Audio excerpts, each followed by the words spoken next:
આજે અમરેલીના માણેકસ્તંભ ખાતે આગ લગવાનો ફાયર કંટ્રોલ રૂમમાં મેસેજ મળતા દરેક વિભાગને ફાયર કંટ્રોલ રૂમે જાણ કરેલી હતી અને દરેક વિભાગ અહીંયા માણેકસ્તંભ ઉપર પહોંચી એમના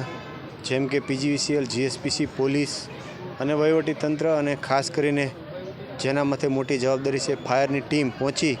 અને જે મેસેજ મળ્યો હતો કે 2 કેજ્યુઅલિટી ફસાય છે તો એ બંને માણસોને સલામત રીતે ઉતારી 108ની ટીમ દ્વારા દવાખાને પહોંચાડવા માટેની મોક ડ્રીલ હતી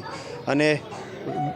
વ્યવસ્થિત રીતે પૂર્ણ થયેલ છે અને મોક ડ્રીલનો હેતુ એ જ હતો કે ભવિષ્યમાં આવી કોઈ ઘટના બને તો જે તે ડિપાર્ટમેન્ટ કેટલો એલર્ટ છે એ જાણી શકાય. આજરોજ 5:16 સુમારે ફાયર એન્ડ ઇમરજન્સી સર્વિસના કંટ્રોલ રૂમ ખાતે એક કોલ આવેલ હતો કે જેની અંદર લાઠી રોડ વિસ્તારના માણેકસ્તંભ એપાર્ટમેન્ટ કે જેની અંદર 10 માળની અંદર હાઈરાઇઝ ધરાવે છે અને રેસિડેન્સ વિસ્તાર છે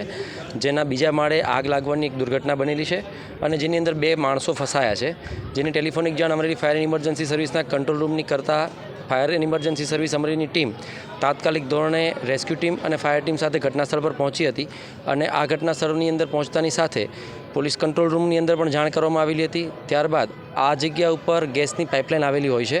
તો જે સમયે જીએસપીસી દ્વારા ગેસનું હેન્ડલિંગ કરવામાં આવતું હોય છે તો ગેસના જીએસપીસી કંપનીને પણ ઇન્ફોર્મ કરવામાં આવેલું હતું.